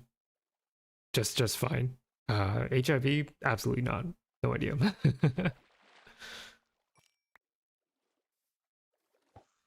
Yeah. Something that Ressa also, Ressa being chat reminds me of is this idea of the ocean microbiome. I've collabed with Ressa on the channel before on a cholera project, actually, funnily enough. But her background in marine biology, I think, is also very, very interesting. Marine biology from a programming perspective, like a big data kind of perspective. And I've been thinking a lot about that because of, something that I've teased in my last video about the giant virus, the obelisk, right? This thing, this RNA molecule that counts as a pathogen and is apparently all over the ocean. That's just a teaser for what's coming in this next video. This is all very, very new research, and I can't wait to tell you about it. It doesn't, but if you want to work backwards from EMBD files to simulate most of it, been on the list. Don't know if I'm willing to put that much effort. I don't know if I'm willing to put in that much effort, to be honest. Because I talk about the HIV virus very, very briefly in my upcoming video. Not enough to make HIV a main player. HIV is probably a virus I should get to one day. Probably.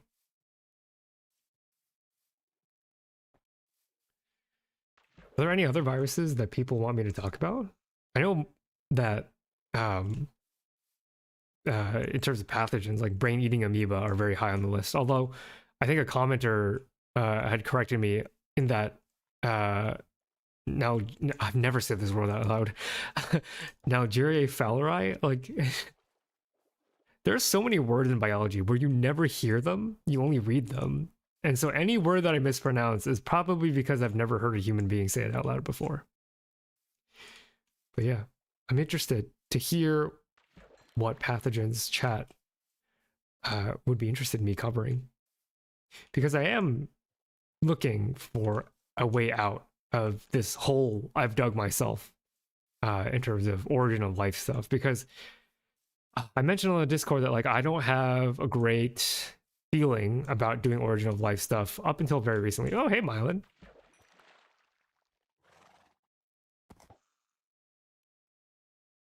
What a regular horse. Thank you. The mysterious Mylan shows up.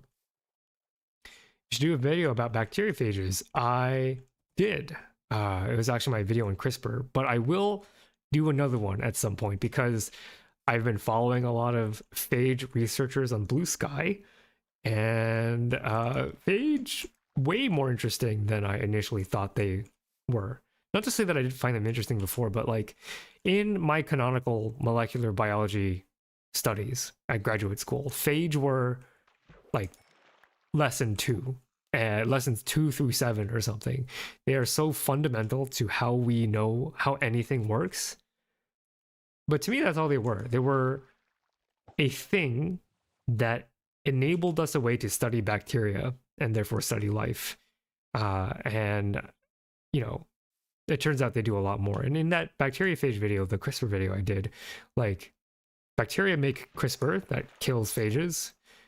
Bacteriophages make anti-CRISPR, and I believe bacteria make anti-CRISPR, right? There's this whole evolutionary arms race that is so incredible, and they have really, really sophisticated systems to be able to deal with each other.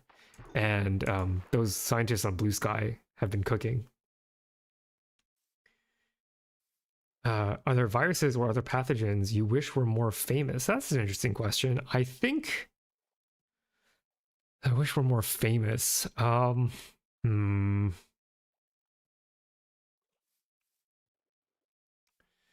Yeah. I don't know. I feel like the viruses. I feel like. I don't know about viruses. I'd say pathogens.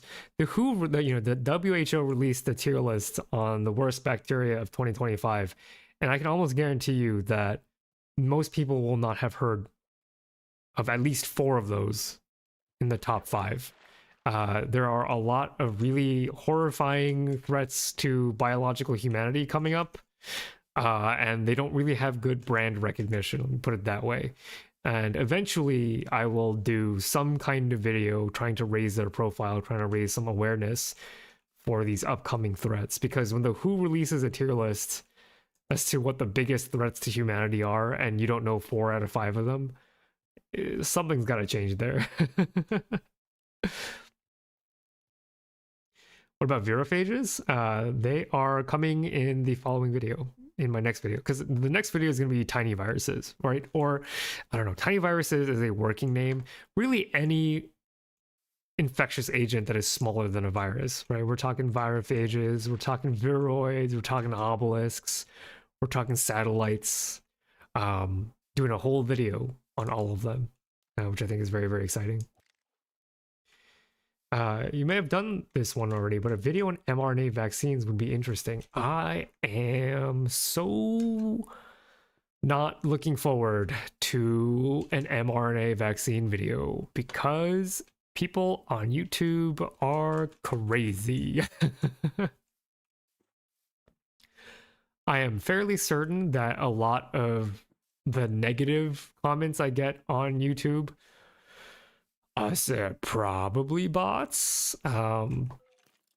Probably. I got called a war criminal, I think, on my previous video for talking about viruses. So that was cool. Yeah. So will an mRNA vaccine video happen? Hard to say, honestly. Trident. Couple of tridents. Is that from any number of the V-Theorem server residents who have been known to launch projectiles at me, or from a real drowned? Oh, it is from a real drowned. Do we hustle? Let me eat food and maybe I'll get in there and tussle. Might drop a trident, that'd be cool. Toxo's getting into the fray. Oh, did you already kill a drowned Toxo? Oh, I don't see it anymore. War criminal is insane. I think there's probably some bots that are just scraping video titles for the word virus and then like threatening them, which is, you know, not great. Not great. Wait, was that the zombie that walked into the water within the first minute of fishing? It might have been. Where is he? Where is he? People on the internet be wild? Yeah. Yeah. Oh, the comments. The comments I get on these videos. I've deleted the ones that I think are pure misinformation. I've debated as to whether or not I should delete oh. Hello.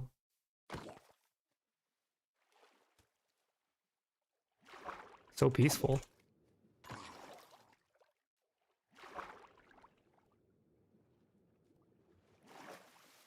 No, I didn't pick up a trident. Yeah, I've gotten a lot of say interesting comments on theories of on germ theory. We'll put it that way. I've gotten interesting takes on germ theory on every time I make a video on any microorganism, because you know giant viruses, like I don't know, man. Like this golem is lost. It's true. It's true. Golems do get lost in this farm quite often. Um, Probably got distracted by other mobs. Actually, I think it's because the spawning radius for the iron golem around this farm is large enough to put that particular golem on the low ground, and then when the golem is on the low ground, unless it sees the zombie, it might you know, like path to below. And if it paths below, then it's really not going to see the zombie, right? Yeah. Oh wow, light. I forgot that that's something that people do here.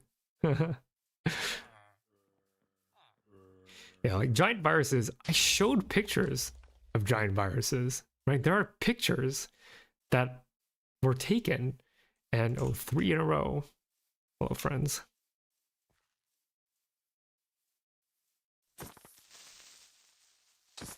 It's good to fight creepers too, because for V-Theorem's anniversary, I do want to make fireworks and stuff, so whatever creepers we can kill, I suppose, would actually be nice, because we can accumulate fireworks without a creeper farm if we play regularly. What percentage of your comments do I think are bots? I would say if I had to... Oh, phantoms. Very fun. I am not equipped to deal with that. So more power to you both. I would say if I had to guess 5%. Most comments actually do refer to something in the video. So unless these scrapers are getting more sophisticated, I do believe that most of my engagement probably real, but this last 5% is like very obviously bot comments. Either bot comments, troll comments, or hate comments. Like, I guess it kind of depends on how optimistic you have a view of humanity, where like, okay, see, you see this video, it says giant viruses. It doesn't say anything about pathogens. It doesn't say anything about COVID or vaccines. Like, none of that is in my video.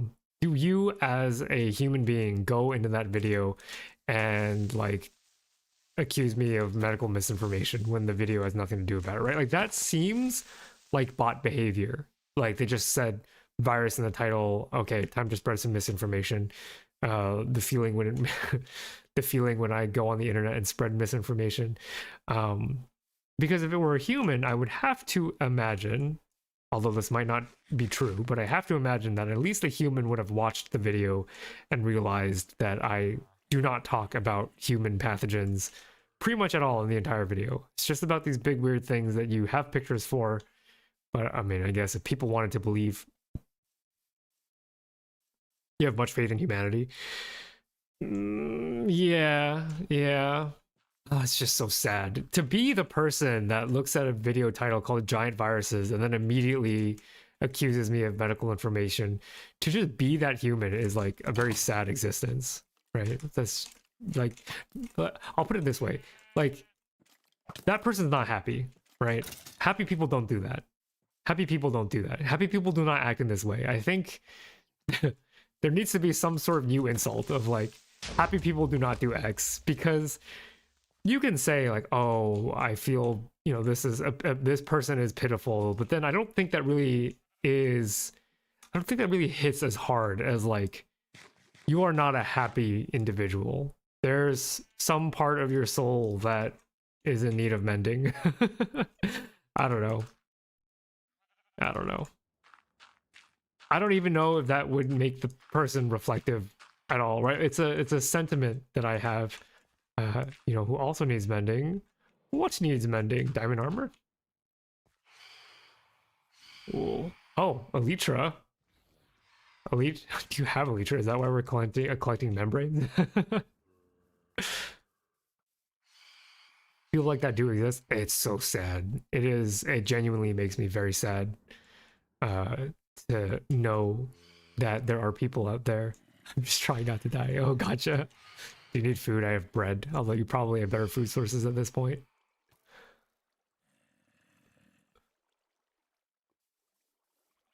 Very nice. Oh, Toxo's just raw dogging it. No armor. Toxo, you can have iron armor, or is the aesthetic that much more important? That's that's fair. You know what? That's fair. That is very fair. Yeah. So who all is in this server? These are the members of V Theorem. I am a part of a group of VTubers whose thing, I guess, is that we make like science education stuff. Mylan, I just kind of forget that people don't like know V Theorem if they're new to the channel, but Mylan is a psychologist, statistician. I often have them on if I have something to talk about with regards to statistics, because as a biologist, I am a very bad statistician. And if I have an interesting paper that requires Mylan's expertise, I will often have them on. They also do a bunch of fandom psychology analysis, which are very good and very cool. You can find them on their channel. You can find them if you go to my channel page and go, oh, wait, I have a command for this. Hold on. I have a command for this. Hopefully Stream Elements bot exists today. There we go. Yeah, if you click on my channel page, you should be able to scroll down and find the rest of the members of V-Theorem. So if you like psychology stuff, Mylan occasionally does, like journal clubs, fandom content, etc., or, you know, drawing, because Mylan's also a very talented artist and live 2D rigger and, you know, a whole tool shed of talents. I think I'm good at like maybe 3 things. I think to me, Toxo and Mylan are like good at a billion things. And Toxo is my lovely wife and artist for the Philo Neutrophil channel. The only hate comments I've ever had were just blatant transphobia, but I don't exactly have enough sample size to know my own bot percentage. Yeah. Anytime you do anything that is even a little socially something or another, people are going to get mad about it. And I'm just not in the mood. It doesn't ever stop me from making the content that I want to talk about. It just changes the packaging, right? And I think about this in the sense of my role in the information ecosystem. And what do I mean by that? Right. I think that hate comments, they don't have to change your content, but if you don't want to deal with it, they might change the way that you cover certain content. And my idol, my science idol, right? Not my like human idol, right? Charles Darwin. Ever heard of a Charles Darwin? Charles Darwin, known author of the Origin of Species, one of the most famous works of science communication to ever exist. Charles Darwin lived at a time where a supernatural origin of humanity was all the rage, and to believe otherwise was not looked upon favorably. And so you could say that if Charles Darwin went about preaching his Origin of Species without any consideration, that he would have gotten flamed in the threads too, very reasonably. However, the Origin of Species went through at least 10 different iterations, I think, 10 different editions, where Darwin would update the language to be more persuasive every time. Of course, the actual content of the arguments didn't change all that much. I mean, I think there was maybe a couple of additions that he felt like were necessary to clear up his stances on the mechanics of evolution, but for the most part, I think these linguistic changes were more to make it more palatable for people who wanted/needed to believe in a supernatural origin. Does that make Charles Darwin someone who catered to the haters? No. Charles Darwin was extremely, extremely good at communication. He obsessed over words. He obsessed over writing. He knew that if he wanted his theory to get widely adapted, that he would have to come at it from different perspectives, right? He didn't beat people over the head. He met them where they were, and he added a lot of supernatural origin to leave up to interpretation. Okay, here's the thing. I think we all come from one universal thing that experienced the thing and then differentiated, right? We got fossils, We have economics. That's my 101 of the origin of species. Um, so there might be a singular origin. But he talked about it in a way where if you wanted to believe in a supernatural origin, you could just add supernatural origin right before the origin of species. And he made it sound like in the text that he was a God-fearing man. When he was writing the origin, he was not. He was struggling with his faith. And I think by the time he came out with the origin of species, he was already at least agnostic, if not atheist. But he did not change his origin of species to double down on his newfound atheism, right? He knew that other people had different thoughts, different opinions, different stances to him. And he knew that in order for him to communicate, he needed to have a widely appealing work. So I think of hate comments similarly, where, you know, just because people are going to be crazy when I talk about mRNA vaccines, it doesn't really mean that I'm not going to talk about it. I'm just maybe not going to put mRNA vaccine in the title. I'm getting fished. I'm getting catfished. I'm literally getting catfished, yo. What is this? Unbelievable. Unbelievable. I've become one. No, my fishing rod broke. No. No. I'll probably check out NEP as horticulture and botany is my permanent hyperfixation. That's awesome. That's awesome. See a good stream, good night clockwork. Go to bed, get some rest. And I think it's about time for me to get some rest too. Look at this fishing rod war. Is this a JoJo reference? If you know, you know. All right, I'm gonna say goodbye to stream. Let's say goodbye. Oh, Mylan's in a hole. Okay. Goodbye, everybody. Goodbye. Bye, y'all.